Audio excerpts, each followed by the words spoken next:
Thanks for joining us for another inspiring message from Elevate Church in Perth, Australia. For more information about Elevate Church or to contact us, head to our website, elevatechurch.me, and take us wherever you go by downloading our Elevate Church AU app, available wherever you download your apps.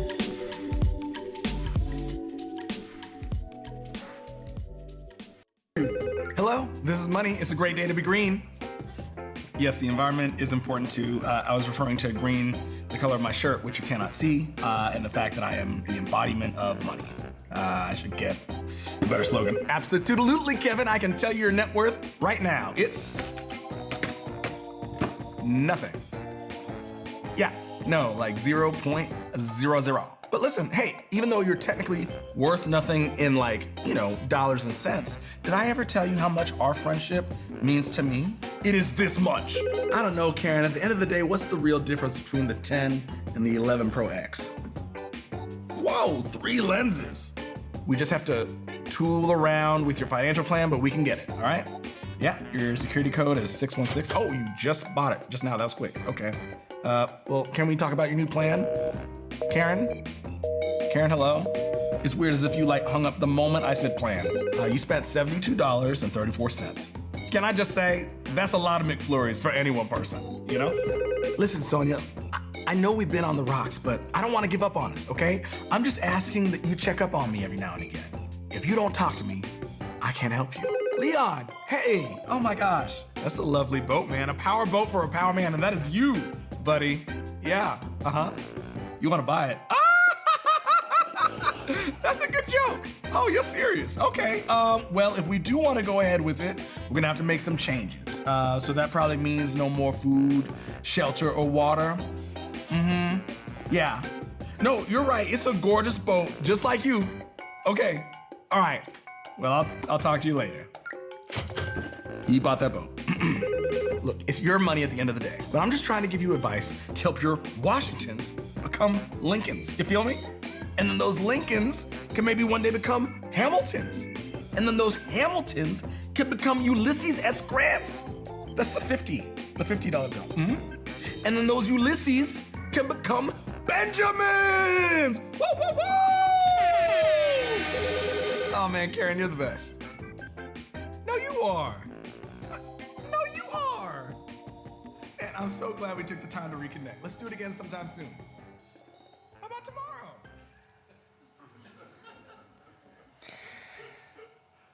Well, good morning. Great to have you all here in our live experience, and shout out to those of you joining us via our podcast around the world. Very excited because we are launching a brand new 3-week series today, which, for those that have just caught the video, is called If Money Talked. Now, I'm aware that talking about money makes some people nervous, and I know this for a fact because I grew up in a family where money was a taboo subject. We weren't allowed to talk about money as a family. And if that's you, if your sort of maybe current default with talking about money is to be a bit nervous, be a bit standoffish, can I give you a friendly invitation to put on your big boy and big girl pants for the next 3 weeks, because money's it's a far too important subject for us to not put on the table regularly. And we teach a series around money and stuff once a year, so we're taking these next 3 weeks to address it. And it's actually a subject that, now here's the deal, it depends on which Bible college you went to, but Jesus taught between 35 and 38 stories, okay? And 16 of them were about money and stuff. So nearly half of the stories that Jesus taught were about money and stuff. So he obviously recognized it was and is an important subject. So we're going to put it on the table for 3 weeks, go on a journey, this series called If Money Talks. And it's kind of a spin, it's a quirk, because normally it's us telling our money what to do. Go and buy me some groceries. Go over there and pay my mortgage. Go and hang out in savings for a little while. And so we're going to flip the script and have our money talk to us and listen to what it might say to us, which I'm aware, may also cause some of you to get a bit nervous because you have a little bit of an idea of what your money would say to you, and the voice sounds a little bit like a disappointed parent. You bought what? No, okay, I'm not mad. I'm just disappointed. The great news is, if our money was for us, if we had the perspective that our money is for us, then what our money might say to us actually marries up almost exactly with what Jesus says about money and stuff, because Jesus is for us. And one of the reasons some people might get nervous, especially in a church setting, if we say we're going to start to talk about money and stuff, is some preconception that the big idea is to get something from you. And yet the thing that Jesus hammered throughout these 16 stories that he taught about money and stuff is that he doesn't want something from us. He actually wants something for us. So we're going to look at that and unpack that. So I want to take a dive straight away into one of the stories that Jesus taught. So if you've got your Bible app, open it up to Luke chapter 16. I'm going to take the New International Version this morning, my second Bible version of choice. We're also going to put it on the screens for those of you that are too lazy to open up a smartphone app. Anyway, now Luke was a doctor. He wasn't one of Jesus' initial followers. He was a medical doctor. And after Jesus had died, risen, gone back to heaven, the church had started growing. The stories about Jesus, what he did, what he said, the miracles he performed, they were being circulated verbally. And the church was growing. More and more people believed the original eyewitness accounts.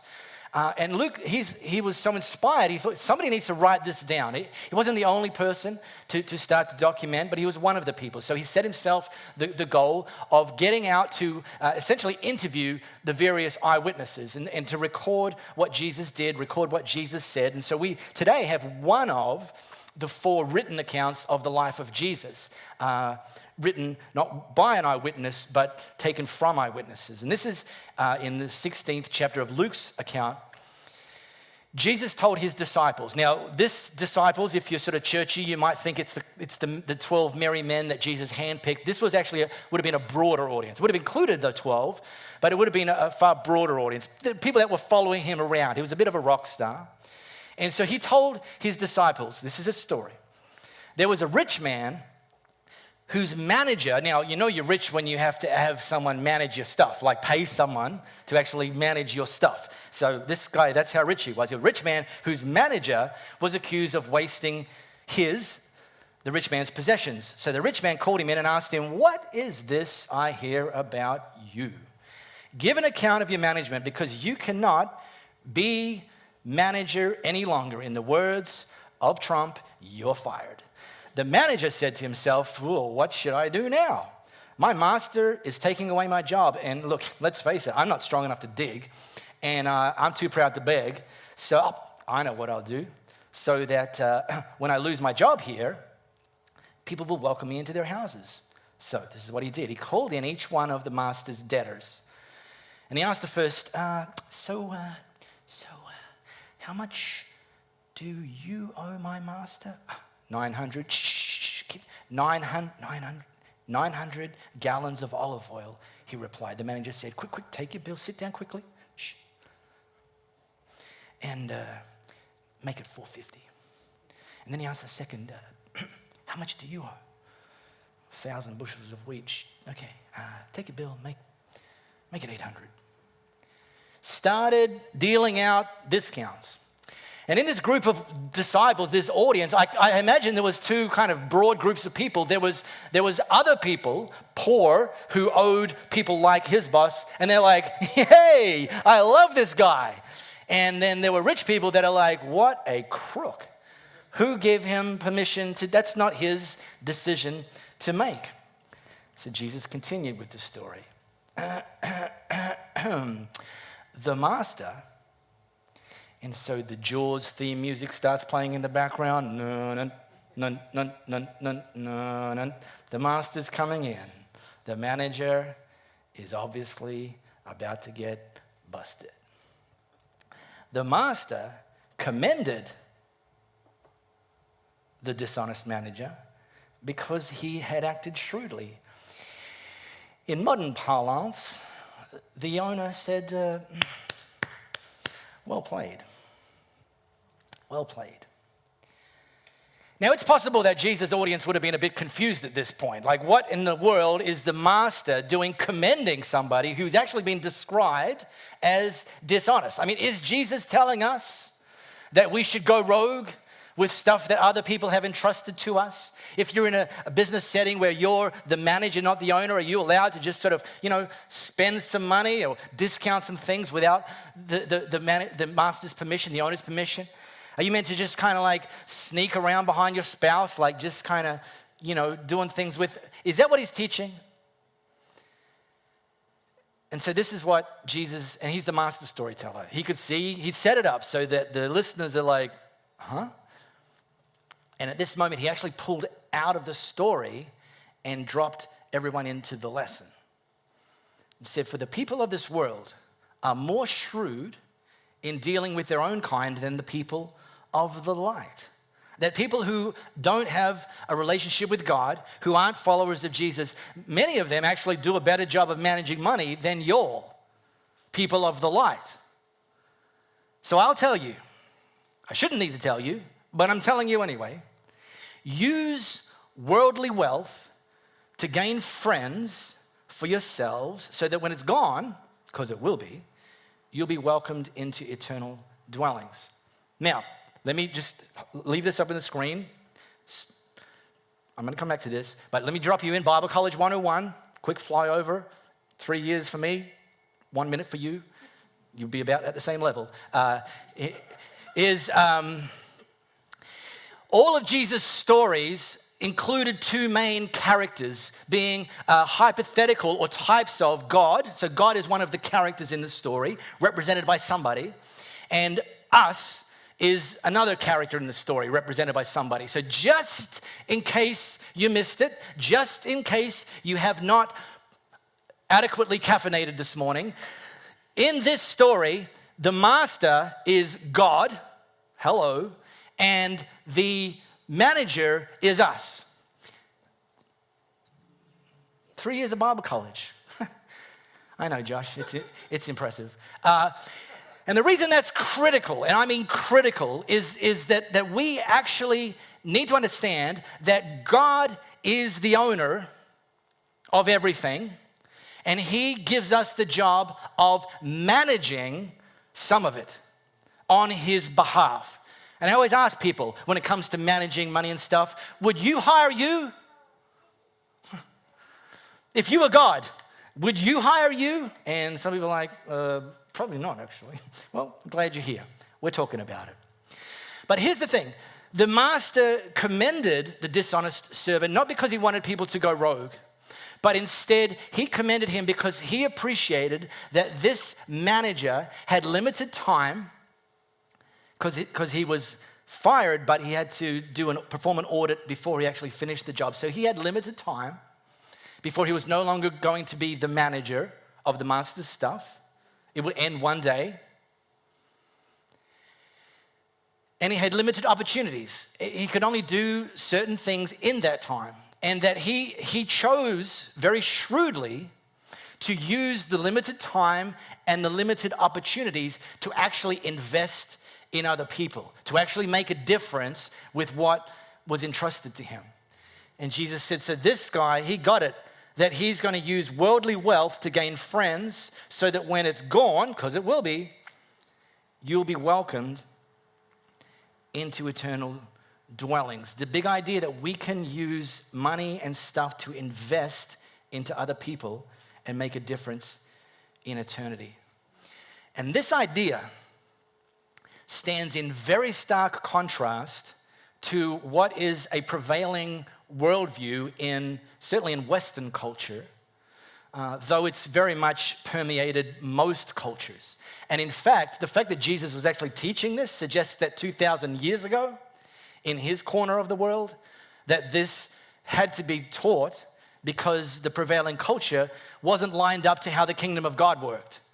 Because the prevailing culture kind of has the idea, what I call the consumption assumption. And the consumption assumption means exactly what it looks like it means. That we in Western culture, I'm just going to talk about Western culture, but it is not certainly limited to Western culture, that we have actually concluded that the end game, that the big goal of making money and managing money is so that we can get more stuff.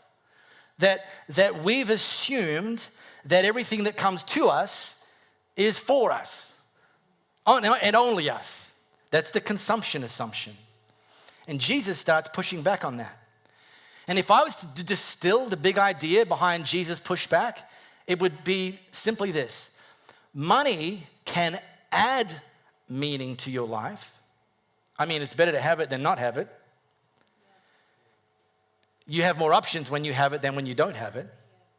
You have sometimes less stress, not always, when you have it. So money can add meaning to your life, but it's not the meaning of life.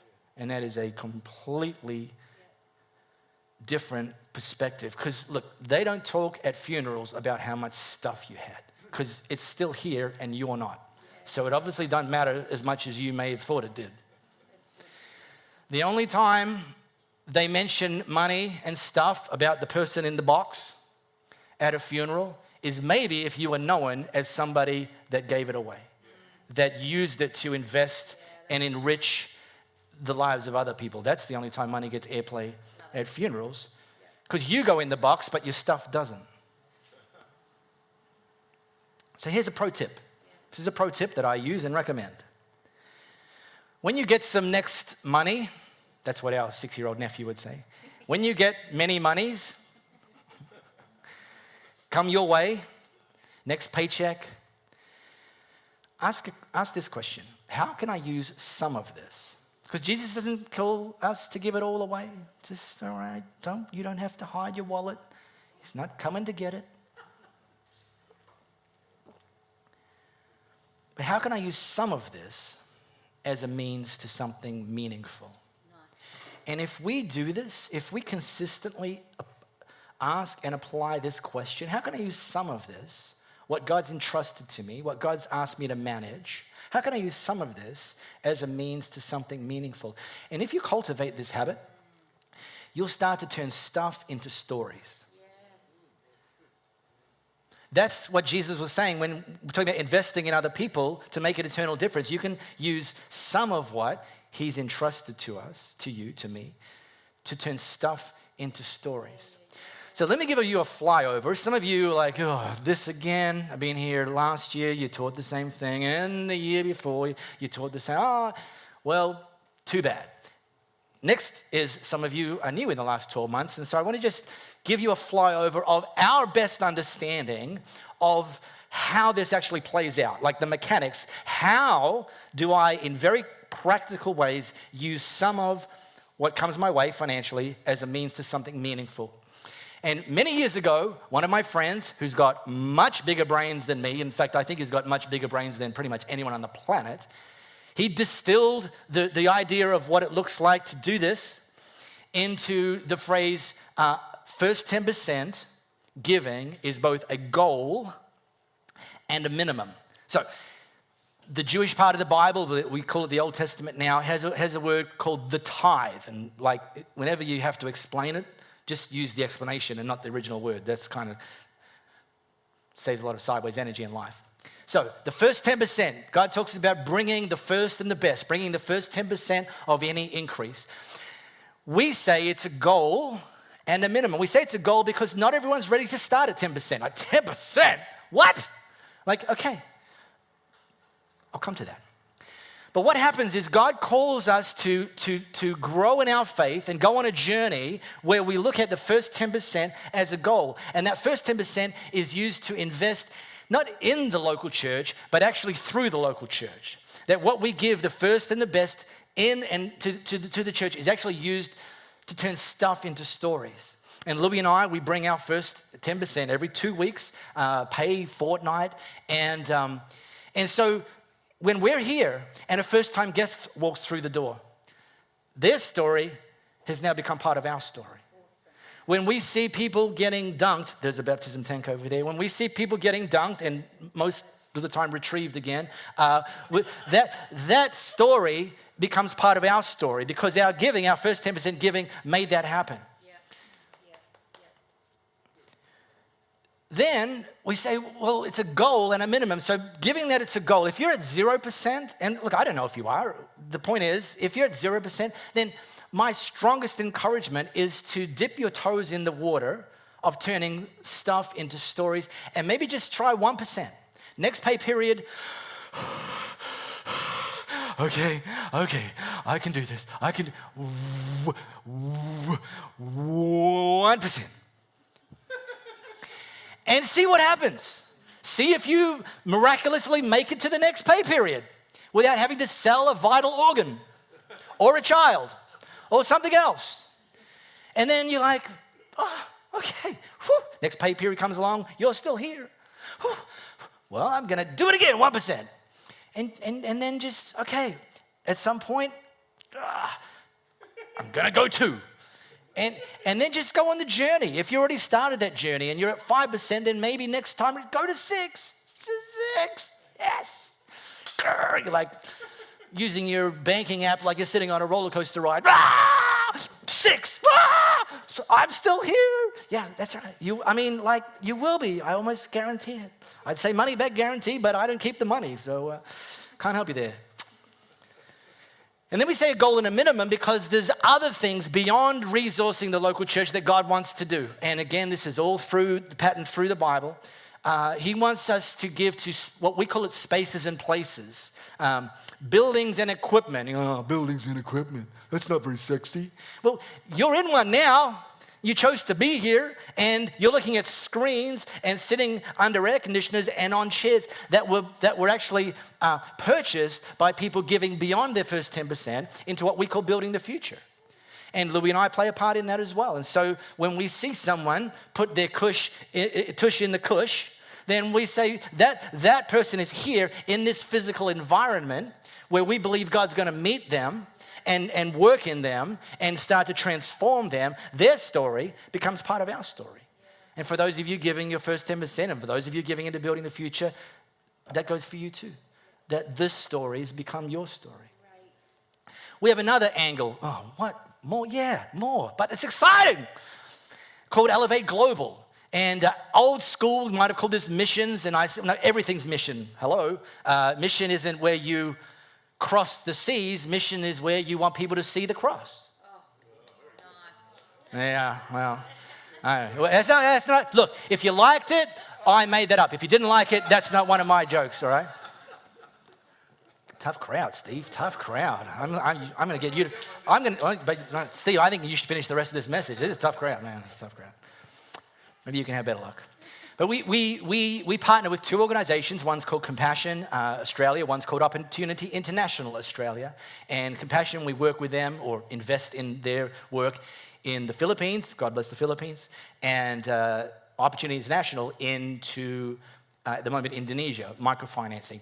There's a people that we've invested in by giving to Elevate Global. And their stories become part of our story. It's so exciting. And then there's more. And some of you do this, and we do this, sponsor some kids through organizations like Compassion. And then you get a letter from them telling you that they were able to buy school books, that they were able to buy some medicine, that they were able to graduate from year 5 into year 6. And their story becomes part of your story. We turn stuff into stories when we start to do this sort of thing. But again, the reason it's a goal and a minimum because there doesn't actually have to be a finish line. You don't ever have to pull the handbrake on this. That same journey of faith that saw you to go from 0 to 1 to 5 to 7, maybe eventually 10%, that same faith can continue to grow and stretch beyond 10 and 11 and 12, and we start to look at more opportunities, and God, and you don't start there necessarily. I mean, some of you might. If you can, go for it. But if you can't, just go on the journey. Come on the journey. Let's turn stuff into stories. But it doesn't have to stop there. I discovered that it doesn't have to stop there about 3 months ago when it was revealed to me that Louisa, my wife, was embezzling money. Not from her place of employment, but embezzling money from our family shared bank accounts. And this embezzlement had snuck under the radar, I learned, for about 12 months. And I manage the money on behalf of our finances. That's kind of, I'm sort of have more of a strength in that than Louis. Did I get that right? Did I say that nicely enough? Can I get a lift home, please? All right, great. Anyway, this is going so well. And so I manage our money, it's fine, no problem. And Louis comes home from work about 3 months ago, one day, and she says, tells me, hey, one of the families in our sphere of influence, they ran out of money today. And the husband, he's self-employed, and he'd had like a couple of very lean months of getting work. And they literally on that very day had run out of money to buy groceries, and they've got a kiddo, and they're in tears and just completely distraught and completely baffled as to what their next step could even possibly be to put dinner on the table that night.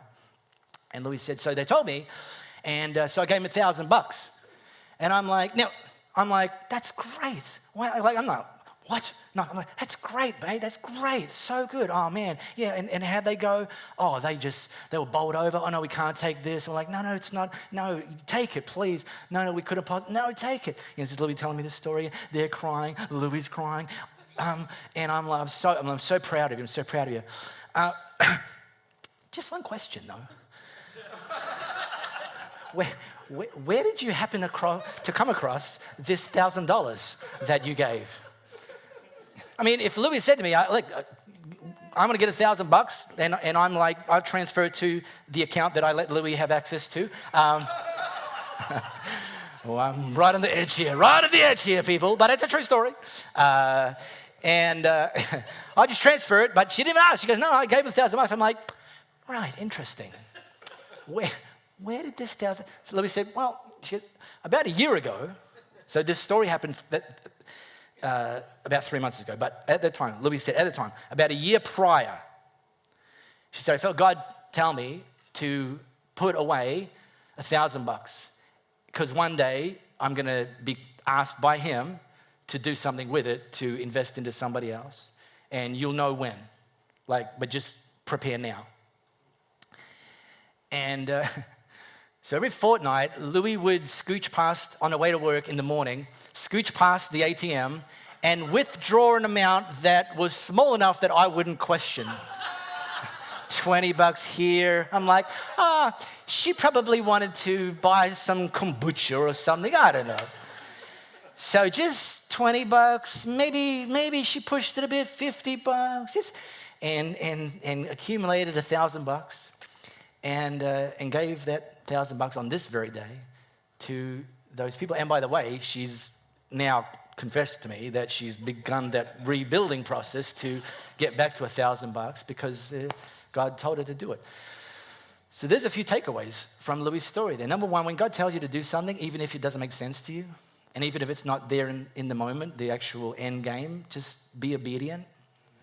Because there's always blessing on the other side of obedience. Second moral of that story is become friends with Louis. Because you might need her money one day. I think, what am I missing something?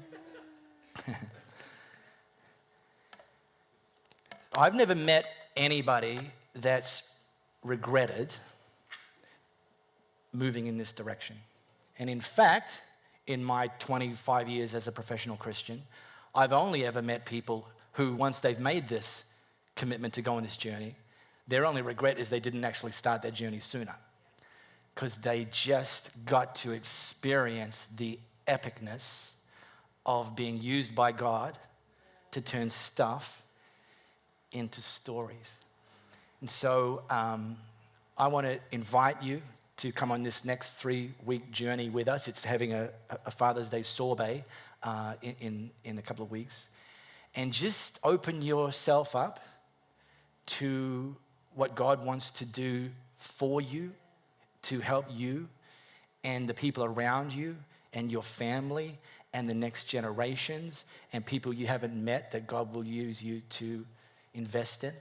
And by the way, this week, we're talking about the giving stuff. This was the hardest part, and you all survived. So well done, because the next two, we're not going to ask a cent from you. They're going to be about different things, but these were Jesus' order of priorities, which we distill as give, save, live, in that order. And so next week, we're going to talk about save. Our money tells us, send me away. And you're like, oh, no, my money's been telling me that for decades. No, send you away to somewhere you can actually get it back one day. That's super important. And then live, and what it means to actually live with money being for us. So I'm going to invite Louie up. She's going to pick one of you randomly to give $1,000 cash to. And it's a great day to be alive. It's a privilege to play our part in all that God is doing in and through you. To find out what your next step could be, or to partner with us to reach more and more people by giving financially, head to our website elevatechurch.me and download our Elevate Church AU app, available wherever you download your apps.